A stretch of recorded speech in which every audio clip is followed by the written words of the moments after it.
जज का वह हथौड़ा जैसे ही उस लकड़ी की मेज पर धड़ाम से बजा, मुझे ऐसा लगा जैसे मेरे दिल की धड़कन ही साथ छोड़ गई हो। जज के फैसले ने मेरी रूह को ही कंपा दिया था और मेरी आंखों से आंसू बहने लगे थे।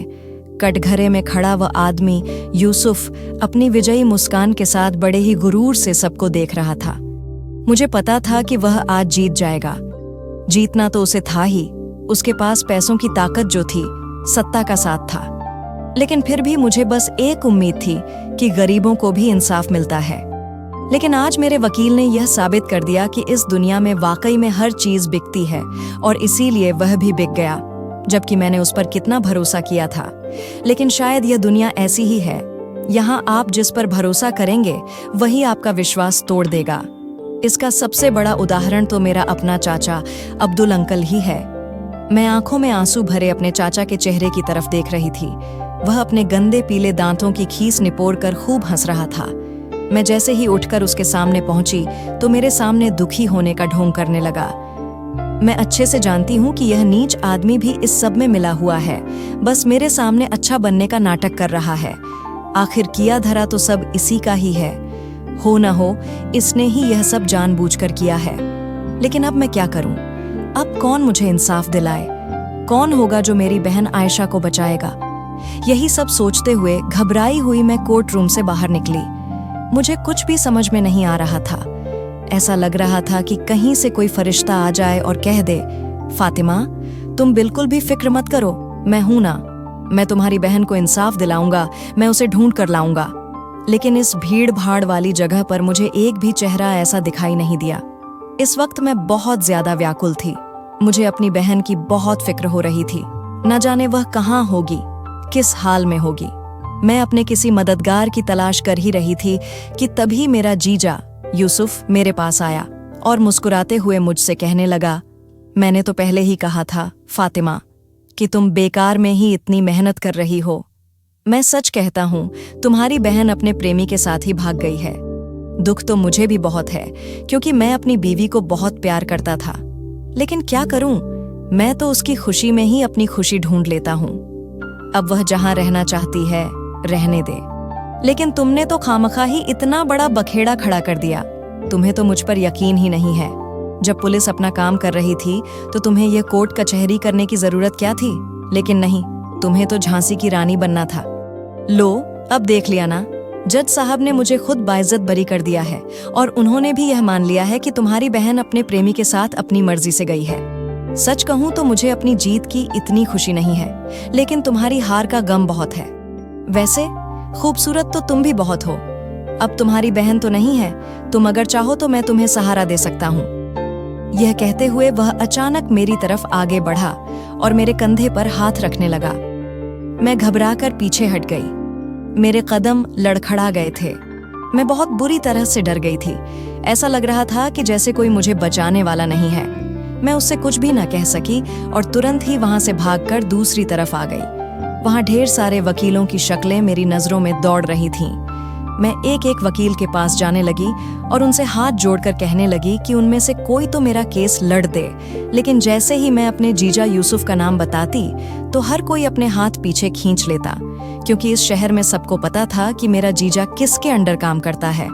इस शहर के विधायक जफर खान, जो कि बहुत बड़ा गुंडा भी था, के साथ मेरा जीजा जुड़ा हुआ था और इसी वजह से कोई भी उसके गिरेबान पर हाथ डालने की हिम्मत नहीं करता था। मैं वहां खड़े कई सारे वकीलों के आगे खूब रोई, गिड़गिड़ाई, लेकिन सब ने मुझे इनकार कर दिया। मुझे कुछ समझ नहीं आ रहा था। मैं फूट फूट कर रो रही थी कि तभी अचानक मैं एक लड़के से टकराई। मैं बस गिरते गिरते ही बची थी, लेकिन उसने मुझे थाम लिया, पर गुस्से में बोला, अंधी हो क्या, दिखाई नहीं देता? मैं तो पहले से ही डरी हुई थी, इसलिए कुछ भी समझ में नहीं आया। मैंने उसे कोई जवाब नहीं दिया। लेकिन जब वह मुझे सीधा खड़ा करके आगे की तरफ बढ़ा तो मैंने देखा कि इसने भी तो वकील के कपड़े पहन रखे हैं, यानी कि यह भी तो एक वकील है। मैंने तुरंत ही उसे पुकारा और भागकर उसके पास पहुंची। मैंने उससे कहा, प्लीज मेरी बहन का केस लड़ दीजिए, मैं आपके आगे हाथ जोड़ती हूँ। वह कहने लगा, जानती हो मेरी फीस कितनी है? मैंने धीरे से इनकार में सिर हिला दिया। वह कहने लगा, मैं कोई छोटा मोटा केस नहीं लड़ता, मेरे बारे में अगर नहीं जानती हो तो यहाँ किसी से भी पूछ सकती हो। मैं एक केस की कीमत 3 लाख लेता हूँ और मैं हाई कोर्ट का वकील हूँ, समझी? ये कहते हुए वह वहां से आगे बढ़ गया था। वह मुझे इनकार करके चला गया, लेकिन मैं उम्मीद नहीं छोड़ सकती थी। मैं तुरंत ही भागकर एक दूसरे वकील के पास पहुंची और उनके आगे बहुत हाथ पैर जोड़ने लगी। जब मैं बहुत रोई, गिड़गिड़ाई, तो अचानक उन्होंने कहा, देखो बेटी, तुम्हारा यह केस वैसे तो मामूली है, लेकिन बहुत खतरनाक भी है, क्योंकि इस केस से विधायक जफर खान का नाम जुड़ा हुआ है और इसीलिए कोई भी वकील इस केस को नहीं लड़ेगा। और मान लो अगर किसी ने लड़ने के लिए हाँ कह भी दिया तो वह भी तुम्हारे पहले वाले वकील की तरह बिक जाएगा। लेकिन हाँ, अगर इस केस को लड़ने की और जीतने की हिम्मत किसी में है तो वह सिर्फ एक वकील में है। मैंने उनसे कहा, वह कौन है? तो उन्होंने अपनी उंगली से एक तरफ इशारा किया। मैंने जब उनकी उंगली की दिशा में देखा तो मैं हैरान रह गई। वह उसी वकील की तरफ उंगली की थे जिससे अभी मैं थोड़ी देर पहले टकराई थी। मैंने उनसे कहा, लेकिन उसने तो मेरा केस लड़ने से इनकार कर दिया क्योंकि उसकी फीस भी बहुत हाई फाई है। वह कहने लगे, हाँ सो तो है, आखिर शहर का नंबर 1 वकील जो है, और इतनी कम उम्र में आज तक उसने एक भी केस नहीं हारा है। लेकिन अब जब उसने मना ही कर दिया है तो फिर अब तुम किसी से कोई उम्मीद मत रखो। यह कहकर वह वकील अंकल वहां से चले गए थे। मैंने एक बार फिर से पलटकर उस नौजवान वकील की तरफ देखा। ना जाने मुझे क्या हुआ, मैं एक बार फिर से उसकी तरफ दौड़ चली गई और उसके आगे हाथ जोड़कर भीख मांगने लगी कि वह मेरा केस लड़ दे। इससे पहले कि वह मुझे कुछ भी कहता, तभी अचानक हम दोनों के बीच में मेरे चाचा अब्दुल अंकल आ गए। वह मुझसे कहने लगे, देखो फातिमा, तुमने मेरी भी बहुत बदनामी कर दी है। तुम्हारी बहन ने तो पहले से ही मेरी नाक कटवा दी और अब यह सब करके तुमने मेरी बची कुची इज्जत भी खत्म कर दी। अरे, तुम दोनों बहनों ने तो मेरे किए हुए एहसानों का कोई मोल ही नहीं समझा। मैंने तुम दोनों को सहारा दिया, कितनी मुश्किलों से पाला, लेकिन तुम दोनों बहनें इतनी बेकार निकल जाओगी, मुझे तो यकीन ही नहीं था। तुम्हारी चाची ने तो कितनी बार मुझसे कहा था कि मैं तुम दोनों को घर से निकाल दूं, लेकिन फिर भी मैंने ऐसा कुछ भी नहीं किया। लेकिन अब बस बहुत हो गया, अब मैं इससे ज्यादा और बर्दाश्त नहीं कर सकता। इसीलिए तुम्हें अब घर लौटकर वापस आने की जरूरत नहीं है। जहां मन हो वहां जाओ, चाहे तो अपनी बहन की तरह किसी के भी साथ भाग जाना। मैंने अब्दुल अंकल को गुस्से भरी नजरों से देखा और कहा, और मैं आपसे उम्मीद ही क्या कर सकती हूँ? आप अपने जो एहसान मुझे गिना रहे हैं, उसके बदले में आपने हम दोनों बहनों का किस तरह से शोषण किया है, यह तो हम ही जानते हैं। और आप क्या मुझे घर से निकाल रहे हैं? मैं खुद अब आपके उस घर में नहीं रहूंगी। मैंने धिक्कार भरी नजर से अपने चाचा की तरफ देखा। मेरा जवाब सुनकर वो गुस्से में तिलमिला गए थे और पैर पटकते हुए वहां से चले गए थे। मैं एक बार फिर से उस वकील के आगे गिड़गिड़ाने लगी, लेकिन अब वह वकील मुझे एक अलग ही नजर से देख रहा था। वो न जाने क्यों मुझे बहुत घूर घूर कर देख रहा था। बार बार उसकी नजर ऊपर से लेकर नीचे तक जा रही थी। मैंने उससे कहा, मेरे पास आपकी फीस के पैसे अभी नहीं हैं, लेकिन मैं आपसे वादा करती हूँ कि कुछ भी करके आपकी फीस के सारे पैसे मैं आपको लौटा दूंगी। बस आप मेरी बहन का केस अपने हाथ में ले लीजिए और मेरी बहन को बचा लीजिए। उस वकील ने बड़े ही खामोशी भरे अंदाज में पहले अपने दोनों हाथ अपनी जेबों में डाले और फिर धीरे से मुस्कुराकर मुझसे बोला, फातिमा, नाम है तुम्हारा? मैंने डरते हुए कहा, जी। वह कहने लगा, बड़ा ही खूबसूरत नाम है, बिल्कुल तुम्हारी तरह। तो ये बताओ कि मेरी फीस कब तक दोगी? उसके सवाल ने मुझे उलझा दिया। मुझे तो खुद ही नहीं पता था कि मैं उसकी फीस कब तक दूंगी। वो मेरा मजाक उड़ाते हुए बोला, 1 साल में, 2 साल में, 5 साल में या 10 साल में? तुम्हें क्या लगता है तुम्हारी फीस के लिए मैं इतना लंबा इंतजार करूंगा? मेरे पास ना जाने ऐसे कितने ही केसों की लाइन लगी हुई है जो मुझे एक दिन में ही मेरी फीस देने को तैयार हैं। और तुम, जिसे यह भी नहीं पता कि मुझे मेरी फीस कब तक दे पाओगी, क्या मैं उसका केस लूंगा? उसकी इस बात से मैं घबरा गई। मैं उसे कैसे भी करके अपनी बहन के केस के लिए तैयार करना चाहती थी। मैंने अचानक से उसका हाथ पकड़ लिया और कहा, आप मुझसे जो कहेंगे मैं वह करने को तैयार हूँ। मैं आपके घर में नौकरानी की तरह काम करूंगी तब तक जब तक आपकी फीस के पैसे पूरे चुका नहीं देती। मेरी इस बात पर अचानक से उसने अपना दूसरा हाथ मेरे हाथ पर रख दिया। मुझे एक जोरदार करंट सा लगा और मैं घबरा गई। वह कहने लगा, फीस चुकाने के लिए जरूरी तो नहीं कि तुम मेरी नौकरानी बनो। देखो, तुम्हारे पास भी बहुत कुछ है। यह कहते हुए उसने एक बार फिर से मुझे गहरी नजरों से देखा और बोला, तुम मुझे खुश करती रहना, मैं इस केस को जीत जाऊंगा। देखो, सीधी सी बात है, जैसे जैसे हर एक तारीख पर मैं इस केस में सफल होता जाऊंगा, वैसे वैसे तुम हर बार मुझे खुश करके एक एक किस्त को चुकाते जाना। बोलो, मंजूर है? मेरी आंखों से आंसू गिरने लगे थे। आज मैं कितनी मजबूर थी। सच में ऊपर वाले ने तो मेरे नसीब में सिर्फ बदकिस्मती ही लिखी थी। गरीब तो मैं थी ही, अनाथ भी थी, सिर्फ एक बहन का साया ही था। लेकिन अब वह भी कहाँ है, कुछ पता नहीं। लेकिन मैं अपनी बहन को बचाने की खातिर कुछ भी कर सकती थी, और इसीलिए मैंने अपनी इज्जत का सौदा उस वकील के हाथों कर दिया। मैंने कहा, ठीक है, आप जब भी मुझसे अपनी किस्त मांगेंगे, मैं खुशी खुशी उसे पूरी कर दूंगी। ये सुनते ही वह बहुत खुश हो गया। फिर उसने मुझसे हाथ मिलाया और कहने लगा, मेरा नाम अहमद खान है और आज से मैं तुम्हारा नया वकील हूँ। चलो, मुझे अपने केस की सारी डिटेल्स दे दो। ये कहते हुए वह मुझे अपनी कार के पास ले गया। मैंने हैरानी से उसे देखा तो कहने लगा, किस्त भी चुकाने की बात कर रही हो और गाड़ी में बैठने से डर भी रही हो? अच्छा, ये बताओ, तुम्हारे चाचा ने तो तुम्हें घर से बाहर का रास्ता दिखा दिया है, तो अब भला कहाँ जाओगी? मैंने कहा, उसकी फिक्र आप मत करिए, आप बस सिर्फ केस पर ध्यान दीजिए। वह फिर से एक रहस्यमय मुस्कान के साथ मुझे देखने लगा और कहने लगा, ढीठ तो तुम वाकई में बहुत हो, लेकिन इस बात से अनजान हो कि यह दुनिया एक जवान और इतनी खूबसूरत लड़की के लिए कितनी खतरनाक है। अभी तो दिन है, इसलिए सब कुछ नॉर्मल लग रहा है, लेकिन जैसे जैसे अंधेरा बढ़ेगा, वैसे वैसे तुम्हारी घबराहट बढ़ेगी। घूरती हुई नजरें तुम्हारे शरीर के आर पार तुम्हें महसूस होने लगेंगी। ना जाने कितने ही आदमी तुम्हें अपना बनाने वाली नजरों से देख रहे होंगे और फिर तुम्हारे करीब आने की कोशिश करेंगे। ऐसे में तुम कहाँ जाओगी, बताओ? क्या है कोई तुम्हारा ठिकाना? और फिर अगर किसी ने तुम्हारा गलत फायदा उठा लिया तो तुम अपनी बहन को कैसे बचाओगी? जब तुम खुद अपनी ही रक्षा नहीं कर सकती तो अपनी बहन को क्या इंसाफ दिलाओगी? अहमद की इन सारी बातों ने मुझे झकझोर कर रख दिया था। मैं कहने लगी, तो आप ही बताइए, फिर मैं क्या करूं, कहाँ जाऊं? वह कहने लगा, मेरे साथ चलो। मैं हैरत से उसे देखने लगी। मैंने कहा, आपके साथ? तो बोला, हाँ, मेरे साथ। मैं अपने बंगले में बिल्कुल अकेला रहता हूँ, मेरी फैमिली दूसरे शहर में है। तुम मेरे साथ आराम से मेरे बंगले में रह सकती हो। मैंने उससे कहा, लेकिन आप भी तो उन्हीं आदमियों की तरह हैं जो मुझे बर्बाद कर देने वाली नजर से देखेंगे। वह मुस्कुराकर कहने लगा, अरे मैडम, वहां तो सिर्फ मैं ही अकेला रहूंगा, लेकिन यहाँ तो गिनती ही खत्म नहीं होगी। अब यह तुम्हारी चॉइस है कि तुम किसके बीच में रहना चाहती हो। मैं सोचने लगी कि बात तो यह बिल्कुल ठीक कह रहा है। यह तो मेरी इज्जत पर दाग वैसे भी लगेगा ही, तो इसके साथ रहने में ही मेरी ज्यादा भलाई है। यही सोचकर मैं उसके साथ उसके बंगले पर पहुंच गई। बंगला क्या, पूरा महल था।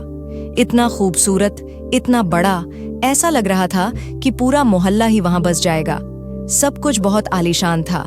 मैं जैसे ही हॉल में घुसी तो वहां एक बहुत बड़ी सी तस्वीर सामने टंगी हुई थी, जिसमें एक तरफ अहमद खड़ा था और एक अंकल आंटी थे। मैं अभी उस तस्वीर को अच्छी तरह से निहार ही रही थी कि तभी अहमद मेरे पास आया और बोला, यह मेरे अम्मी अब्बू हैं। इसके बाद अहमद ने मुझे मेरा कमरा दिखा दिया, जो बहुत ही आलीशान था। कुछ देर के बाद वह कमरे में आया और उसके हाथ में काफी सारा खाना था। कहने लगा, पहले कुछ खा लो, तुमने शायद ही आज सुबह से कुछ खाया हो। उसके बाद मुझे केस के बारे में सब कुछ बताना। सच में मैं बहुत भूखी थी। मैंने 10 मिनट में ही पूरा खाना साफ चट कर दिया था। जब तक मैं खाती रही, वह मुझे चुपचाप देखता रहा। खाने के बाद मैंने उसे शुरू से सब कुछ बताया। मैंने कहा, पिछले साल 2022 में मेरे चाचा अब्दुल अंकल मेरी बड़ी बहन आयशा के लिए एक रिश्ता लेकर आए थे। उस वक्त हम सब बहुत खुश थे, क्योंकि मैं भी अपनी बहन का घर बसते हुए देखना चाहती थी। हालांकि मुझे अपने चाचा से यह उम्मीद नहीं थी कि वह कभी भी हम दोनों बहनों की शादी करेगा, क्योंकि उसे तो घर में काम करने वाली नौकरानियां जो फ्री में बैठे बिठाए मिल गई थीं। लेकिन जब उसने मेरी बहन की शादी का फैसला किया तो मुझे बहुत खुशी हुई थी। मेरी बहन की शादी यूसुफ के साथ हो गई। मेरी बहन शुरू से ही काफी सीधी रही थी और बहुत ही कम शिकायतें करती थी। मेरी चाची भी हम दोनों बहनों पर बहुत जुल्म ढाती थी, लेकिन उसने कभी भी उन्हें पलटकर जवाब तक नहीं दिया था। बस एक मैं ही थी जो हमेशा सबसे लड़ पड़ती थी, पर मेरी बहन मुझे खामोश कर देती थी। शादी के बाद से मेरी बहन का स्वभाव और भी ज्यादा दब्बू किस्म का हो गया था। अब वह पहले से भी कम बोलने लगी थी। मैंने उससे पूछा भी कि आप जीजा जी के साथ खुश तो हैं ना, तो वह हमेशा मुस्कुराकर हाँ में अपना सिर हिला देती थी, लेकिन उसकी आंखें कुछ और ही कहानी बयान करती थीं। और फिर एक दिन अचानक मेरे जीजा ने घर में आकर हंगामा खड़ा कर दिया कि मेरी बहन अपने किसी प्रेमी के साथ भाग गई है। मैंने उनसे कई बार कहा कि मेरी बहन ऐसा कभी कुछ नहीं कर सकती। वह कहने लगा कि तेरी बहन ने ऐसा ही किया है क्योंकि मैं शराब पीता था और कभी कभी उसके साथ मारपीट कर देता था, इसीलिए वह मुझसे तंग आ गई थी और उसने दूसरा आदमी पटा लिया। लेकिन मुझे यूसुफ की बातों पर यकीन नहीं था, क्योंकि शादी से पहले मोहल्ले के ही एक अच्छे घर के लड़के जावेद ने मेरी बहन को अपने प्यार का प्रस्ताव दिया था, पर मेरी बहन ने उसे ठुकरा दिया सिर्फ अपने चाचा की इज्जत की खातिर। जबकि मैंने उसे बहुत समझाया था कि वह लड़का उसे सच्चा प्यार करता है और वह उसे बहुत खुश भी रखेगा, लेकिन फिर भी मेरी बहन ने साफ इनकार कर दिया था और फिर उस लड़के की किसी दूसरी जगह पर शादी हो गई थी। तो जब उसे सामने से यह मौका मिला था तब उसने ऐसा कुछ भी नहीं किया। फिर वह अब ऐसा क्यों करती, और अगर ऐसा कुछ भी होता तो वह मुझे जरूर बताती। मेरी बहन मुझसे कभी कोई बात नहीं छुपाती थी। मैं जब पुलिस में जाकर शिकायत की तो इस बात से मेरे चाचा बहुत नाराज हुए। कहने लगे कि तुम्हें यह सब करने की जरूरत क्या थी, क्या अब और हमारी बदनामी करनी है। लेकिन मुझे अपने जीजा पर पूरा शक था कि उसने जरूर मेरी बहन के साथ कुछ गलत किया है और उसे गायब कर दिया है, लेकिन पुलिस भी ठीक से कुछ नहीं कर रही थी। इसीलिए मैंने उन लोगों पर केस कर दिया। लेकिन मेरा जीजा यहाँ के विधायक जफर खान के यहाँ काम करता है और उसके रसूख की वजह से मैं यह केस जीत नहीं पाई। और मुझे यह बात भी बाद में पता चली कि मेरा चाचा तो पहले से ही मेरे जीजा के साथ मिला हुआ था। इसीलिए अब मुझे पक्का यकीन हो गया है कि उन लोगों ने मेरी बहन के साथ जरूर कुछ ना कुछ गलत किया है। मैं तुम्हारे आगे हाथ जोड़ती हूँ, प्लीज कैसे भी करके मेरी बहन को ढूंढ निकालो। ना जाने मेरी बहन किस हाल में होगी। मुझे तो डर लग रहा है कि कहीं उन लोगों ने मेरी बहन को जान से तो नहीं मार दिया। इस दुनिया में मेरी बहन के अलावा मेरा और कोई नहीं है। ये कहते हुए मैं फूट फूट कर रोने लगी। अहमद ने मुझे चुप कराया और बोला, तुम फिक्र मत करो। न जाने क्यों, लेकिन मुझे यह केस कुछ और ही लग रहा है, क्योंकि इसमें विधायक जफर खान ने इंटरेस्ट लिया है। वह बहुत ही लालची आदमी है। उसके यहाँ तो ऐसे न जाने कितने ही आदमी काम करते हैं, लेकिन वह सबके मामले में इतना इंटरेस्ट नहीं लेता। लेकिन यूसुफ के केस में उसने शुरू से अपना पूरा दम लगाया है।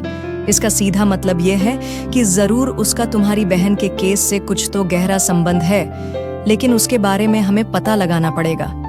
अहमद की ऐसी बातों ने तो मुझे और भी ज्यादा डरा दिया था। रात का खाना खाने के बाद मैं अपने कमरे में वापस आ गई। मैं जैसे ही लेटने की तैयारी कर रही थी कि तभी अचानक अहमद कमरे के अंदर आ गया। मैं बुरी तरह से घबरा गई।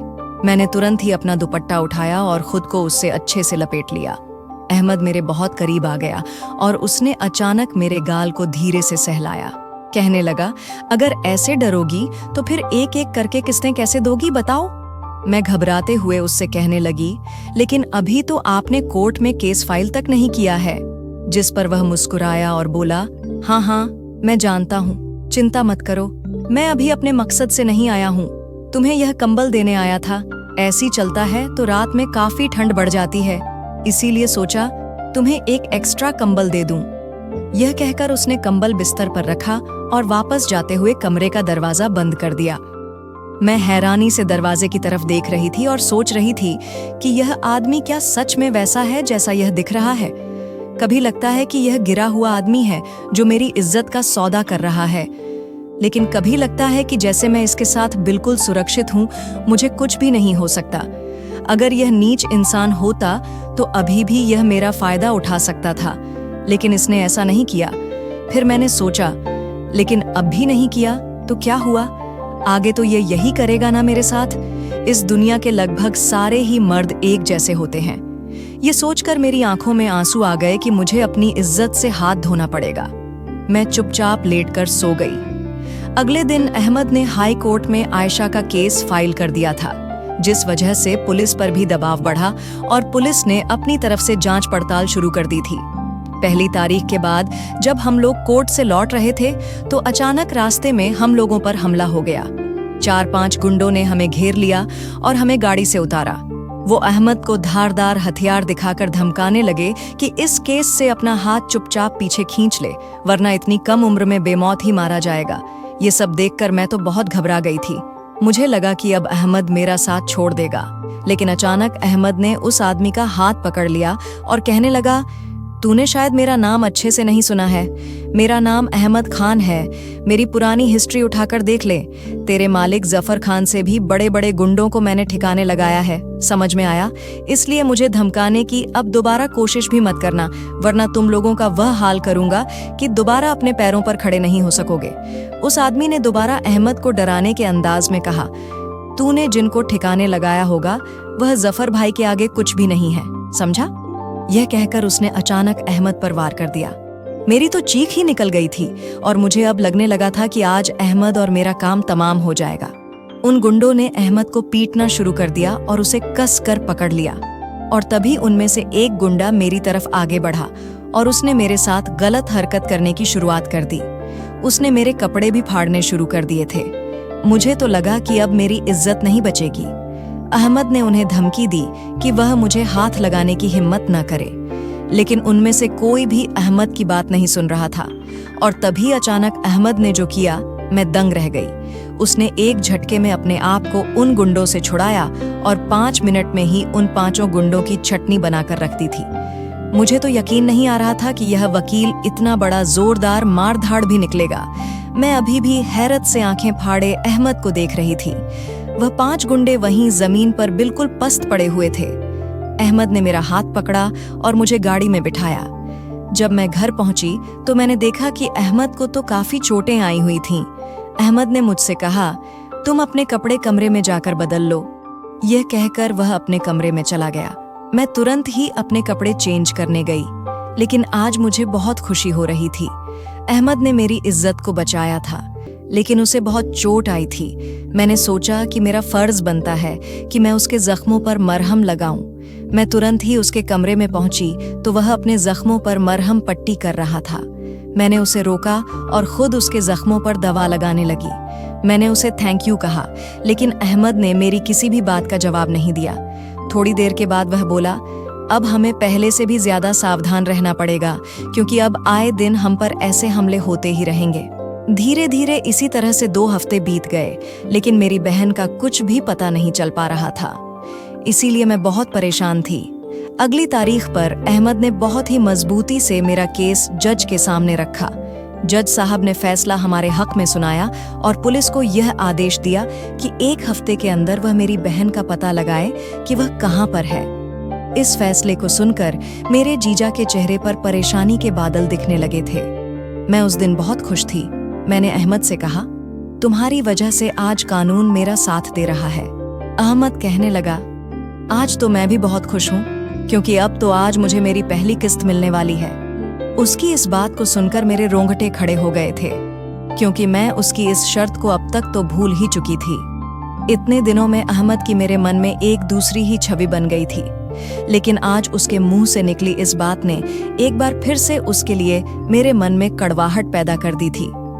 जैसे ही रात हुई, अहमद मेरे कमरे में आ गया। उसे देखकर मेरी जान तो हलक में ही अटक गई थी।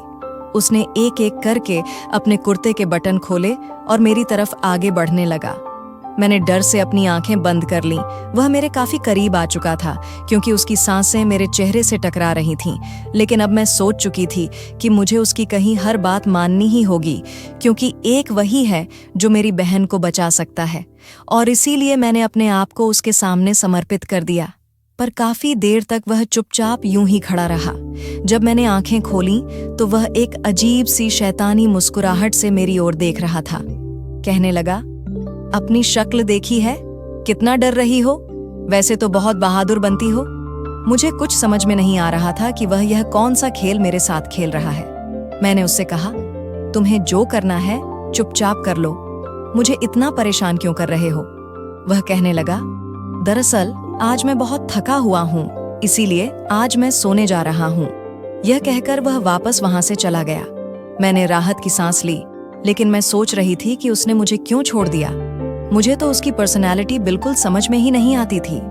अगली तारीख पर जब हम लोग कोर्ट पहुंचे तो पुलिस ने जज साहब के सामने जो बात कही उसे सुनकर मैं दंग रह गई थी।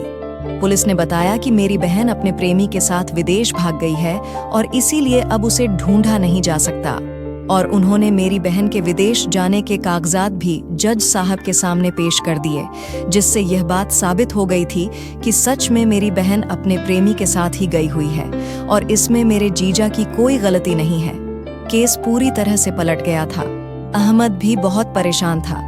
उसे कुछ भी समझ में नहीं आ रहा था।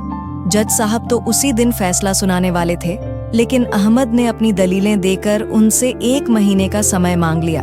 हम दोनों जब वापस घर लौटे तो बहुत परेशान थे।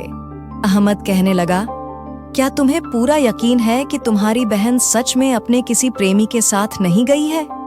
मैंने अहमद से कहा, हाँ, मैं सच कहती हूँ।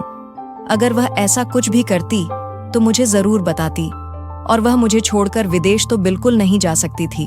वह मुझसे बहुत प्यार करती थी। अहमद ने कहा, अब इस केस की जांच मुझे खुद से ही करनी पड़ेगी। उसने तुरंत ही किसी को फोन मिलाया और कुछ देर उससे बात की। फोन रखने के बाद वह मुझसे कहने लगा, एक्टिंग करनी आती है? मैंने हैरत से अहमद को देखा। वह कहने लगा, मेरी बात का जवाब दो। मैंने कहा, थोड़ी बहुत काम चलाओ तो कर सकती हूँ। उसने कहा, ठीक है, तो आज शाम के लिए तैयार हो जाओ। आज शाम हम दोनों विधायक जफर खान के फार्म हाउस पर जाएंगे। अब बस वही एक रास्ता है जहां से तुम्हारी बहन के बारे में कुछ पता लगाया जा सकता है, क्योंकि हो ना हो इस केस के तार वहीं से जुड़े हुए हैं। अहमद ने बताया कि आज शाम विधायक जफर खान के फार्म हाउस पर एक बहुत बड़ी पार्टी है, जिसमें उसने कई सारी नाचने वाली मंडलियों को बुलाया है, जिसमें से एक में हम लोग भी भेस बदल कर जाएंगे।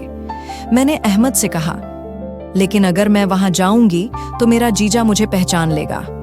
अहमद ने कहा, इसीलिए तो तुम वहां पर मर्द बनकर जाओगी और मैं एक औरत, तब वहां हमें कोई पहचान नहीं पाएगा। शाम को जब हमने अपना भेस बदला तो अहमद को औरत के भेस में देखकर तो मेरी हंसी रुकी ही नहीं थी। मैंने अहमद से कहा, तुम इतने फनी दिख रहे हो कि मैं क्या कहूँ।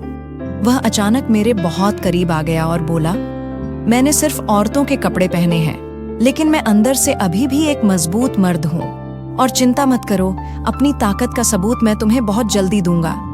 मैं एक बार फिर से डर गई थी और खामोश हो गई। फिर वह कहने लगा, वहां कोई भी होशियारी मत करना और हर वक्त मेरे साथ रहना, क्योंकि हमारी एक छोटी सी गलती तुम्हारी बहन को तुमसे और भी ज्यादा दूर कर सकती है। कुछ ही देर में हम उस नाचने वाली मंडली के साथ मिलकर उस फार्म हाउस में पहुंच चुके थे। वहां खूब नाच गाना चल रहा था।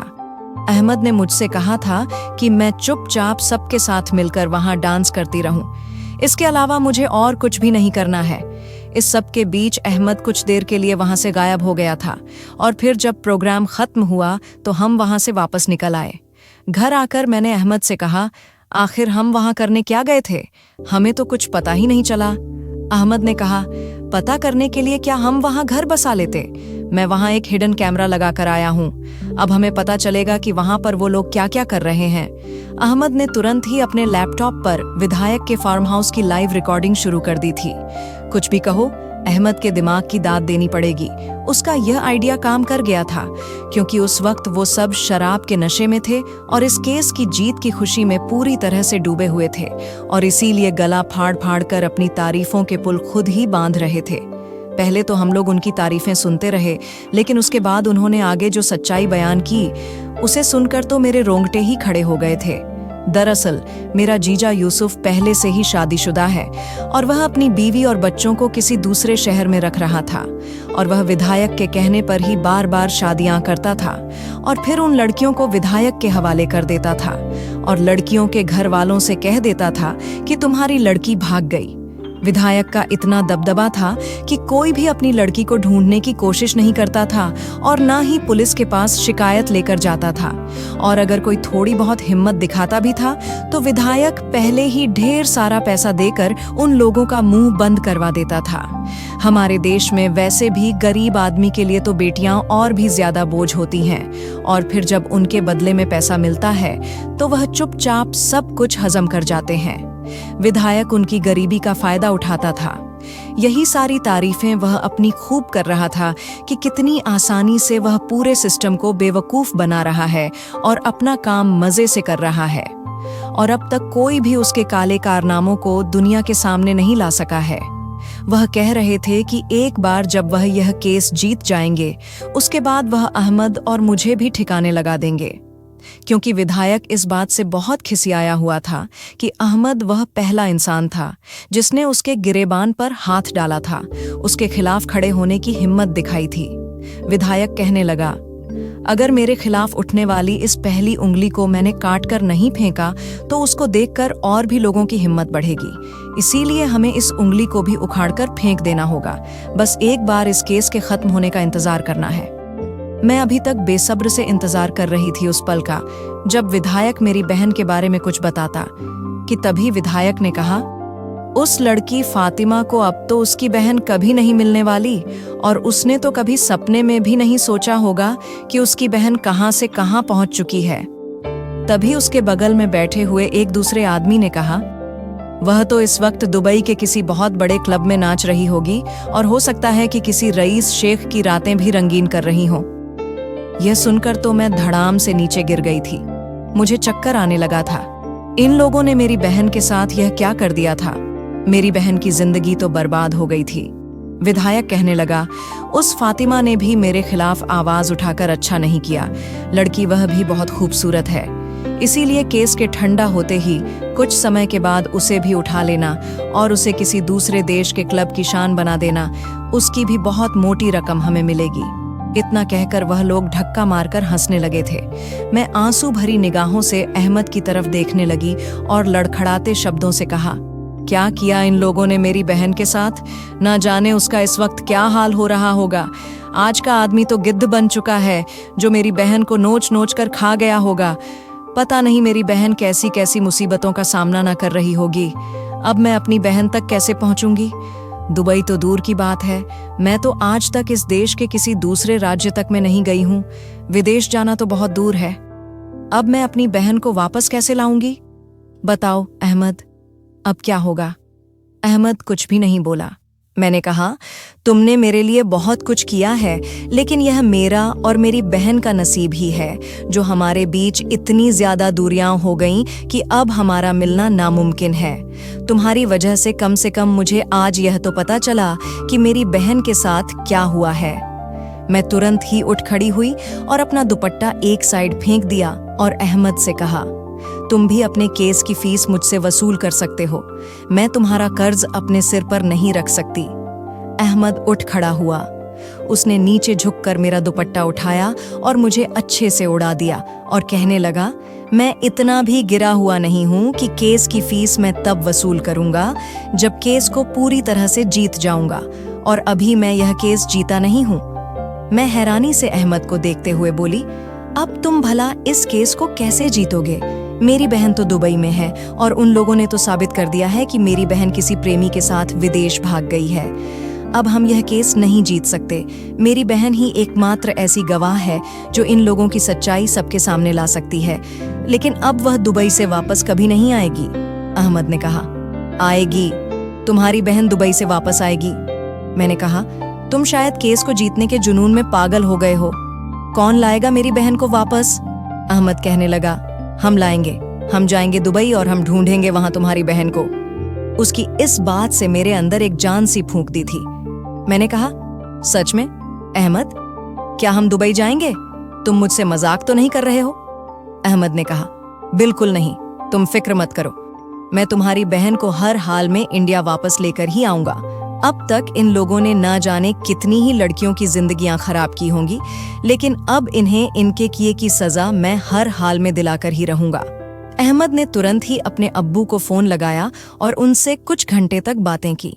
आधी रात के वक्त अहमद मेरे कमरे में आया और बोला, अपनी पैकिंग कर लो, कल दोपहर की फ्लाइट से हम दुबई के लिए निकलेंगे। मैंने अहमद से कहा, लेकिन मेरे पास तो पासपोर्ट भी नहीं है। अहमद ने कहा, तुम उसकी फिक्र मत करो, मेरे अब्बू की पहचान हर जगह पर है, सुबह तक तुम्हारा पासपोर्ट घर पर आ जाएगा। ना जाने मुझे उस वक्त क्या हुआ, मैं दौड़कर अहमद के गले लग गई थी। शायद इसलिए क्योंकि मेरी बहन के बाद जिंदगी में पहली बार मुझे कोई ऐसा दूसरा इंसान मिला था जिसने मेरे लिए इस हद तक जाकर कुछ किया था। अगर आज अहमद ना होता तो मैं तो अपनी बहन से वापस मिलने की आस ही छोड़ चुकी होती। मैंने अहमद से कहा, मैं किन शब्दों में तुम्हारा शुक्रिया अदा करूं? तुम्हें नहीं पता कि तुमने मुझ पर कितना बड़ा एहसान कर रहे हो। इस दुनिया में मेरी बहन के अलावा मेरा कोई नहीं है। अहमद कहने लगा, मुझे पता है कि तुम्हारी बहन तुम्हारे लिए कितनी खास है। तुम्हारे अम्मी अब्बू के मरने के बाद तो तुम्हारे चाचा और चाची ने तुम दोनों बहनों को सिर्फ इस्तेमाल किया है। तुम्हारी बहन ने ही अम्मी और अब्बू दोनों बनकर तुम्हें पाला था और तुम्हें हर मुसीबत से बचाया था। तुम्हारी बहन ही थी जिसकी वजह से तुम्हारा चाचा तुम्हें भिखारियों के गैंग में बेच नहीं पाया था, वरना वह तो पहले ही तुम्हारा सौदा कर चुका होता। लेकिन तुम्हारी बहन की जिद और बहादुरी ने ही तुम्हें बचा लिया था। अहमद के मुंह से ये बात सुनकर मैं दंग रह गई थी। ये बात अहमद को कैसे पता थी, क्योंकि यह तो बहुत सालों पहले की बात थी। मैंने हैरानी से अहमद को देखते हुए कहा, तुम्हें यह सब कैसे पता? जिस पर अचानक अहमद खामोश हो गया। ऐसा लगा जैसे वह कुछ सोचने लगा। थोड़ी देर रुककर बोला, अरे मैं इतना बड़ा वकील हूँ, मुझे अपने क्लाइंट्स के बारे में सब कुछ पता होता है। यह कहकर वह तुरंत ही वहां से चला गया। लेकिन मुझे हैरानी थी, क्योंकि यह बात तो बहुत साल पहले की थी, जब मैं छोटी थी, और इसके बारे में तो कभी किसी को हम में से किसी ने नहीं बताया था। और फिर उस वक्त हम दूसरे शहर में थे, तो अहमद को इस सब के बारे में कैसे पता चला? ना जाने क्यों मुझे ऐसा लगने लगा कि मैं अहमद को बहुत पहले से ही जानती हूँ। लेकिन यह तो नामुमकिन था, क्योंकि मैं तो अहमद को पहली बार वहां कोर्ट में ही देखा था। पर वह बार बार मुझे अपना सा क्यों लगता था? और फिर आज उसने जो बात कही, मुझे कुछ समझ नहीं आ रहा था कि आखिर यह अहमद कौन है। अगले दिन हम लोग दुबई पहुंच चुके थे। वहां पर अहमद के कुछ आदमी पहले से ही मौजूद थे, जिन्होंने मेरी बहन के बारे में पता लगा लिया था। अहमद ने कहा, तुम्हारी बहन इस वक्त इस शहर के सबसे महंगे क्लब की शान बनी हुई है। उसे हर रोज मजबूर होकर शहर के रईसों के आगे अपना नाच पेश करना पड़ रहा है। आज तो उस क्लब में सारी फैसिलिटी बंद है, लेकिन कल वहां पर फिर से महफिल लगेगी और कल किसी तरह से हमें तुम्हारी बहन को वहां से निकालना ही होगा। अहमद ने मुझसे कहा, मैं वहां पर एक अमीर शेख का रूप रखकर जाऊंगा और तुम्हारी बहन की बोली लगाकर उसे एक रात के लिए खरीद लूंगा। तुम भी वहां पर पहुंचोगी और जैसा मैं कहता हूं वैसा ही करना। अहमद ने मुझे उस क्लब का नक्शा मेज पर फैलाकर दिखाया और कहा, यह एंट्री गेट है। तुम्हें यहाँ से निकलकर इस जगह पर पहुंचना है। यह उस पूरे क्लब में जो इलेक्ट्रिसिटी सप्लाई होती है उसका मेन स्विच बोर्ड है। तुम्हें यहीं पर अटैक करना है ताकि इसमें शॉर्ट सर्किट हो जाए, जिसकी वजह से सारे वायर्स आग पकड़ लेंगे और फिर आग धीरे धीरे फैलने लगेगी, जिससे क्लब में भगदड़ मच जाएगी और मैं तुम्हारी बहन को लेकर क्लब से बाहर भाग जाऊंगा।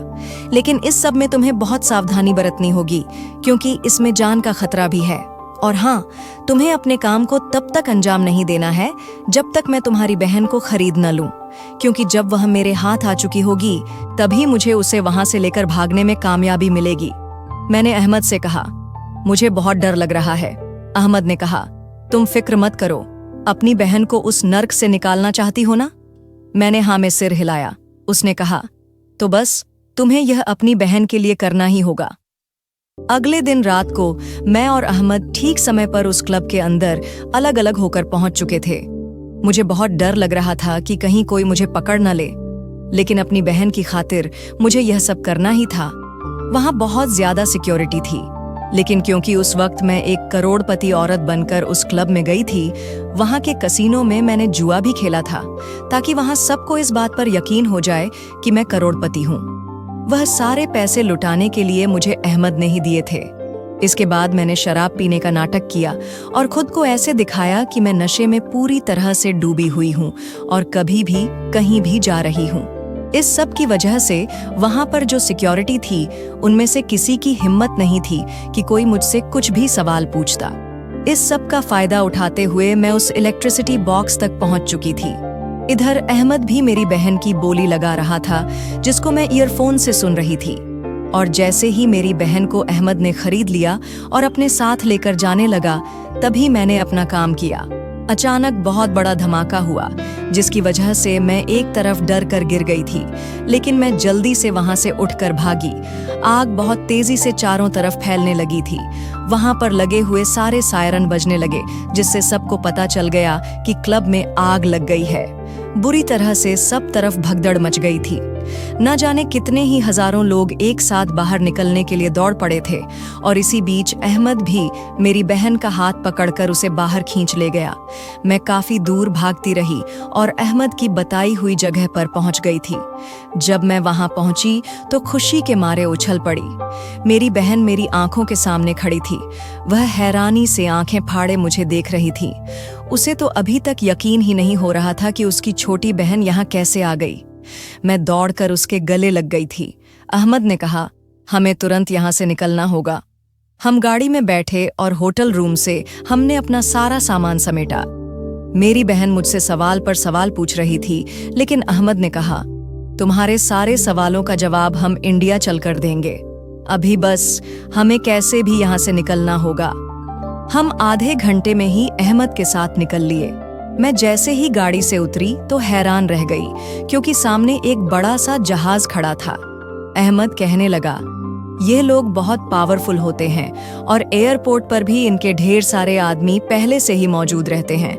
हालांकि उनके आदमी यहाँ पर भी होंगे, लेकिन पानी के रास्ते से निकलना हमारे लिए ज्यादा आसान होगा, क्योंकि तुम्हारी बहन का पासपोर्ट भी हमारे पास नहीं है, इसीलिए यही सबसे सुरक्षित है। अहमद ने मेरी बहन को एक आदमी का रूप दे दिया था। हम तुरंत ही जहाज में बैठ गए थे। हमारी धड़कनें बुरी तरह से बढ़ी हुई थीं, लेकिन अहमद ने मुझे तसल्ली दी, फिक्र मत करो, मेरे होते हुए तुम लोगों को कोई कुछ भी नहीं कर सकता। अहमद के इन शब्दों को सुनकर मुझे बहुत तसल्ली मिली। मैं बार बार ना चाहते हुए भी अहमद को देख रही थी। मेरी नजर उससे हट ही नहीं रही थी। न जाने क्यों ऐसा लग रहा था कि जैसे मेरे दिल में उसके लिए प्यार पनपने लगा हो। वह मुझे अपना सा लगने लगा था। पर फिर मुझे अपनी हकीकत याद आई।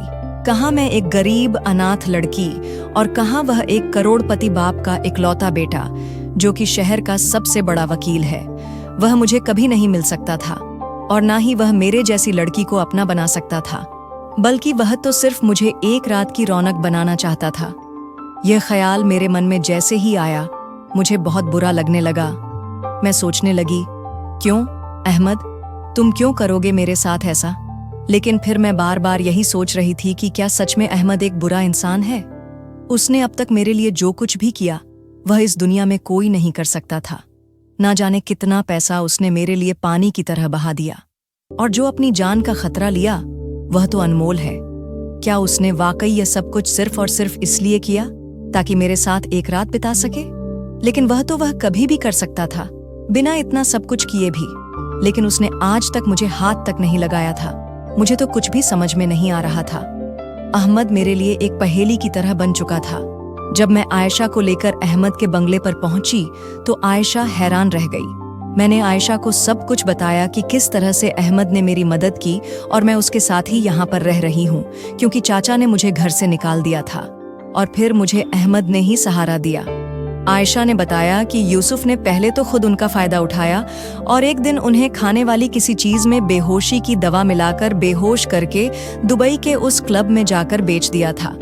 आयशा कहने लगी, मैं तो उम्मीद ही छोड़ चुकी थी कि अब मैं कभी भी तुझसे मिल सकूंगी।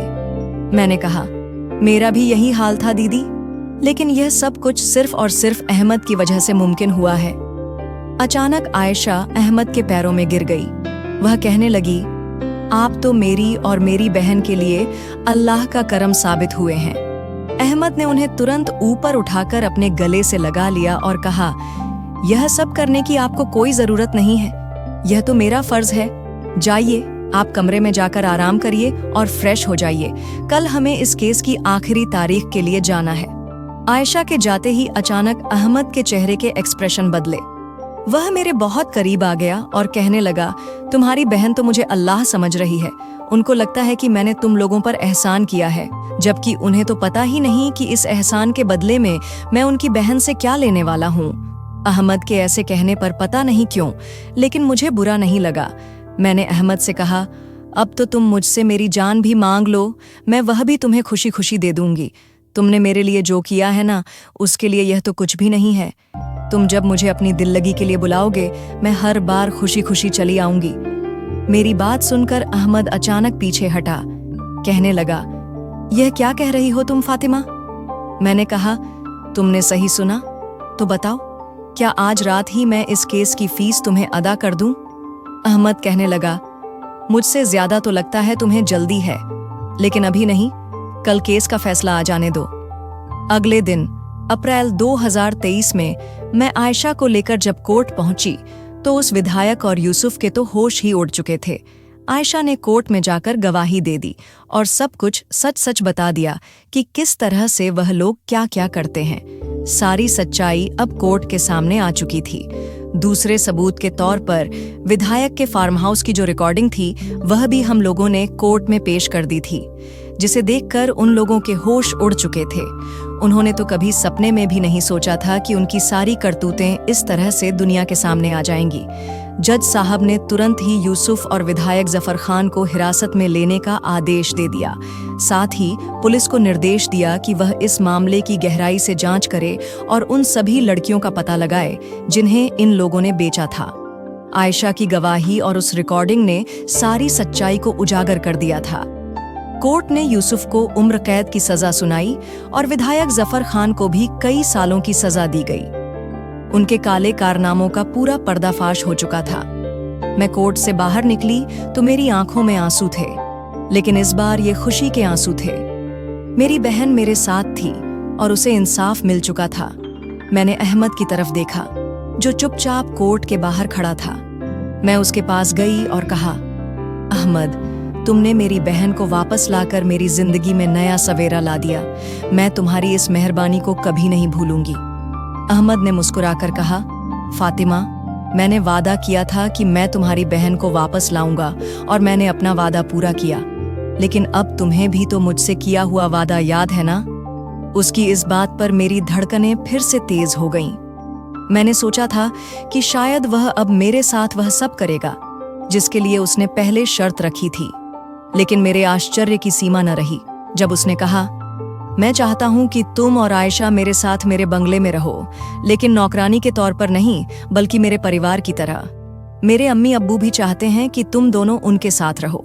तुम्हारी बहन ने तुम्हें बहुत कुछ सहने के बाद बचाया है और अब तुम दोनों को एक नई जिंदगी शुरू करने का हक है।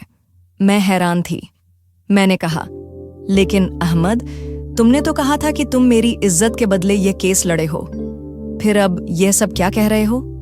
अहमद हंसने लगा और बोला, फातिमा, मैं तुम्हें डराने के लिए ऐसा कहता था। मैं जानता था कि तुम कितनी मजबूर हो और मैं तुम्हारी मजबूरी का फायदा नहीं उठाना चाहता था, लेकिन मुझे यह भी पता था कि तुम्हें मेरे साथ रहने के लिए एक वजह चाहिए थी, वरना तुम मेरे बंगले में कभी नहीं आती। इसीलिए मैंने वह शर्त रखी। लेकिन सच कहूं, मैंने तुम्हें हमेशा अपनी बहन की तरह देखा है। ये सुनकर मेरी आंखें फिर से नम हो गईं। मैंने कहा, अहमद, तुम सच में मेरे लिए फरिश्ते से कम नहीं हो, लेकिन एक बात बता, तुम्हें मेरे और आयशा के बचपन की वह बात कैसे पता थी जब चाचा मुझे भिखारियों के गैंग को बेचने वाला था? अहमद थोड़ा रुका, फिर धीरे से बोला, फातिमा, क्या तुम्हें जावेद याद है? वही जावेद जिसने तुम्हारी बहन से प्यार का इजहार किया था। मैंने हैरानी से कहा, हाँ, लेकिन उसका इससे क्या लेना देना? अहमद ने गहरी सांस ली और बोला, मैं ही जावेद हूँ। मैंने अपना नाम बदल लिया था क्योंकि मैं नहीं चाहता था कि कोई मुझे मेरे पुराने मोहल्ले से जोड़े। जब मैंने सुना कि आयशा गायब हो गई है और तुम कोर्ट में इंसाफ मांग रही हो, तो मैं खुद को रोक नहीं पाया।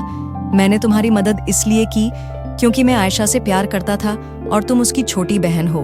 मैं नहीं चाहता था कि तुम दोनों में से कोई और मुसीबत में पड़े।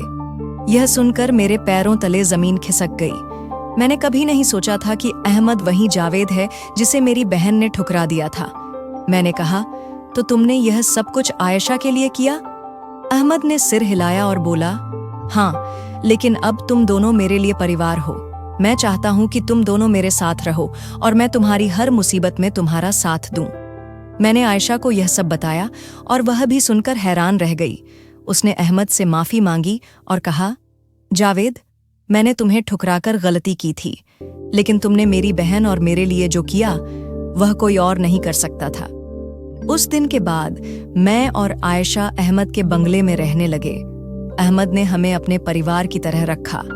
उसने आयशा को एक नई जिंदगी शुरू करने में मदद की और मुझे पढ़ाई पूरी करने के लिए प्रोत्साहित किया। धीरे धीरे आयशा और अहमद के बीच फिर से प्यार की शुरुआत हुई और एक दिन उन्होंने निकाह कर लिया। मैंने देखा कि मेरी बहन अब सच में खुश थी और उसकी खुशी में मेरी खुशी थी।